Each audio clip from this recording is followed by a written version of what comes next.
2021년 4월 11일 일요일, 주님의 은혜와 평강이 여러분과 함께 하시길 기도합니다. 오늘은 증인이 되려는가? 라는 제목으로 함께 은혜를 나누고자 합니다. 다같이 하나님의 말씀 사도행전 1장 6절로 11절의 말씀을 보겠습니다. 저희가 모였을 때에 예수께 묻자와 가로되 주께서 이스라엘 나라를 회복하심이 이 때니이까 하니, 가라사대 때와 기한은 아버지께서 자기의 권한에 두셨으니 너희의 알 바 아니요 오직 성령이 너희에게 임하시면 너희가 권능을 받고 예루살렘과 온 유대와 사마리아와 땅끝까지 이르러 내 증인이 되리라 하시니라.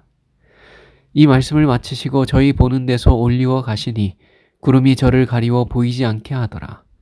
올라가실 때에 제자들이 자세히 하늘을 쳐다보고 있는데 흰옷 입은 두 사람이 저희 곁에 서서 가로되 갈릴리 사람들아 어찌하여 서서 하늘을 쳐다보느냐? 너희 가운데서 하늘로 올리우신 이 예수는 하늘로 가심을 본 그대로 오시리라 하였느니라. 제자들에게 있어 예수님의 부활은 참으로 큰 충격이었을 것입니다. 모든 것이 다 허망하게 되었다고 생각했는데 예수님이 사망의 권세를 이기시고 3일 만에 부활하신 것입니다. 그래서 제자들은 이제 부활하신 예수님께서 이 나라의 왕이 되실 것이고 이스라엘 나라가 회복될 것이라고 생각했습니다. 그런데 부활하신 예수님께서 도저히 이해할 수 없는 말씀을 하셨는데 그것은 성령에 관한 말씀이었습니다. 오직 성령이 너희에게 임하시면 너희가 권능을 받고 예루살렘과 온 유대와 사마리아와 땅끝까지 이르러 내 증인이 되리라. 이 말씀은 제자들에게 그야말로 충격이었을 것입니다. 이스라엘 밖으로는 나가본 적도 없는 제자들이 땅 끝까지 간다는 것입니다. 그런데 더 놀라운 것은 예수님께서 이 말씀을 마치시고는 공중으로 붕 떠서 하늘로 올라가신 것입니다. 그 모습을 본 제자들이 얼마나 큰 충격을 받았을까요? 그런데 그 충격적인 마음을 가라앉힐 틈도 없이 두 천사가 나타났습니다. 그리고는 올라가심을 본 그대로 다시 오실 것이라는 이야기를 하였습니다. 예수님의 제자가 되어 예수님과 동행하는 동안 그들은 참으로 신비로운 경험을 많이 했습니다. 불치병에 걸린 병자가 고침을 받고 죽은 자가 살아나는 일들도 목격했습니다. 그런데 이제 그들이 오순절날 성령의 역사를 경험한 이후에는 더욱 다이내믹한 인생을 살아가게 될 것이었습니다. 예수님을 믿고 그분과 동행하는 삶은 이처럼 놀라움과 신비로움의 연속입니다. 우리가 처음 예수님을 만나 주님을 구주로 영접했을 때부터 우리는 너무나 큰 충격을 받게 됩니다. 주께서 나 같은 죄인을 위하여 돌아가시다니. 우리를 구속하시고 우리의 죄를 용서하신 그 예수님의 사랑은 너무도 크고 놀라워서 참으로 충격적입니다. 그러나 그것은 시작에 불과합니다. 주님과 함께 동행하는 삶은 날마다 새롭고 늘 더 큰 은혜가 주어지게 됩니다. 내게 주어진 환경과 상황은 변함이 없지만 그 상황을 이겨낼 힘이 생기고 주님의 보호하심 아래 거한다고 하는 그 믿음이 생겨서 폭풍우가 몰아치는 상황 가운데 있어도 안전감과 평안을 누리게 됩니다. 주님의 돌보심과 사랑을 알고 있기 때문에 늘 감사가 넘치는 인생이 되는 것입니다. 하나님은 또한 내가 생각지도 못했던 장소로 가게 하시고 주께서 일하시고 계신 사람을 만나게 하시며 우리를 향한 하나님의 놀라운 계획이 있음을 보게 하십니다. 주님의 역사를 보게 하시고 주님의 섭리를 발견하게 하십니다. 이와 같이 주님과 동행하는 새로운 삶은 주님께서 이 땅에 다시 오실 때까지 계속될 것입니다. 그리고 우리가 마침내 하늘에 가면 우리는 더 큰 충격을 받게 될 것입니다. 주께서 예비하신 나라가 너무 아름답고 너무 행복한 것에 놀랄 것이고 또한 하나님이 너무나도 사랑이신 것에 놀라게 될 것입니다. 하나님과 동행하는 삶은 언제나 새로움과 놀라움의 연속입니다. 우리가 하나님과 늘 동행한다면 우리가 어딜 가서 무슨 일을 하든지 그곳에 하나님의 역사가 있음을 발견하게 될 것입니다. 하나님과 함께하면 진정한 만족이 있고 영혼의 갈증이 해갈되며 참된 기쁨과 즐거움을 발견하게 됩니다. 때때로 믿을 수 없는 반전의 역사도 만나게 될 것입니다. 그렇게 성령을 통하여 하나님과 동행하는 삶을 살다 보면 수차례 우리에게 약속하신 것처럼 제자들이 하늘로 올라가시는 예수님의 모습을 본 그대로 주가 다시 오시는 것을 보게 될 것입니다. 그날이 언제 도래할 것인지는 우리의 알 바가 아니지만 주님은 반드시 우리에게 다시 오실 것입니다. 주님께서 하늘로 올라가시기 직전 주가 제자들에게 그 마지막 당부의 말씀을 전하셨습니다. 그것이 사도행전 1장 8절 말씀인데요. 오직 성령이 너희에게 임하시면 너희가 권능을 받고 예루살렘과 온 유대와 사마리아와 땅 끝까지 이르러 내 증인이 되리라 하시니라. 성령이 제자들에게 임하시면 제자들은 권능을 받을 것이고 땅 끝까지 이르러 증인의 삶을 살게 될 것입니다. 증인은 보고 들은 것을 전하는 사람입니다. 제자들은 어디까지나 증인이었습니다. 초대교회에 엄청난 부흥이 일어났던 것은 성령의 역사의 결과이지만 성령께서 사용한 제자들은 모두 예수님 곁에서 예수님과 동행하며 예수님의 어떠하심을 본 증인들이었습니다. 그들은 예수님의 치유의 능력을 보았고 진리의 말씀을 들었으며 그분의 십자가에서의 대속적 죽으심과 부활하심을 보았습니다. 그들은 그분과 함께 살며 그분을 경험하고 그분을 보았던 자들이었습니다.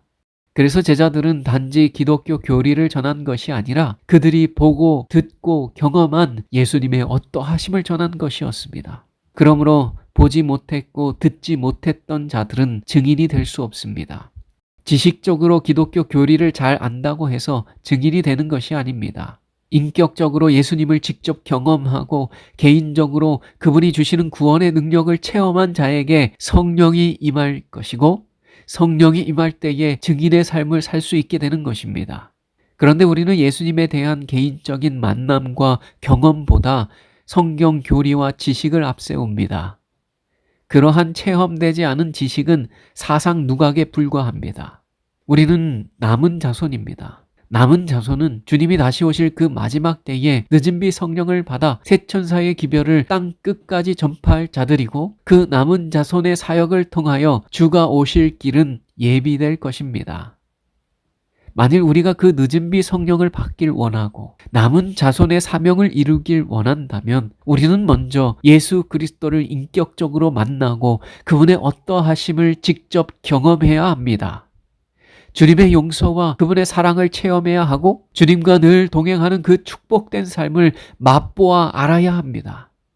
그런 자들에게 늦은 비 성령이 주어질 것이고 성령 하나님께서는 그런 자들을 땅 끝까지 보내셔서 증인의 삶을 살게 할 것입니다. 그러므로 이 마지막 때에 증인의 삶을 살길 원하고 늦은 비 성령을 받길 원하고 새 천사의 기별을 전하는 사명자가 되길 원한다면 우리는 먼저 예수 그리스도를 인격적으로 만나고 그분을 체험하고 그분과 동행하는 삶을 살아야 합니다. 오늘 저와 여러분의 삶에 그와 같은 놀라운 축복이 있기를 간절히 바랍니다. 우리의 삶에 찾아오신 예수님을 만나고 그분과 사랑의 교제를 나누며 그분을 인격적으로 알고 체험하게 되는 그 놀라운 축복이 우리 송산전원교회 모든 성도들에게 주어지게 되길 간절히 바라면서 오늘 말씀을 줄이겠습니다. 기도의 시간입니다. 음악이 나오는 동안 함께 마음을 모아 기도하는 시간을 갖겠습니다. 첫째, 예수님을 경험하고 체험한 증인이 되도록 기도하는 시간을 갖겠습니다. 둘째, 담임 목사님의 건강과 그 사역에 하나님의 능력이 함께 하시길 기도하겠습니다.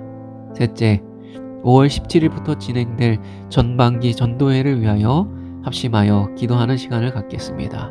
음악이 나오는 동안 이 세 가지 기도 제목과 여러분이 가지고 계시는 그 기도 제목을 가지고 함께 기도하도록 하겠습니다. 하나님께서는 우리가 드린 기도보다 더욱 응답하여 주실 것입니다.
감사합니다.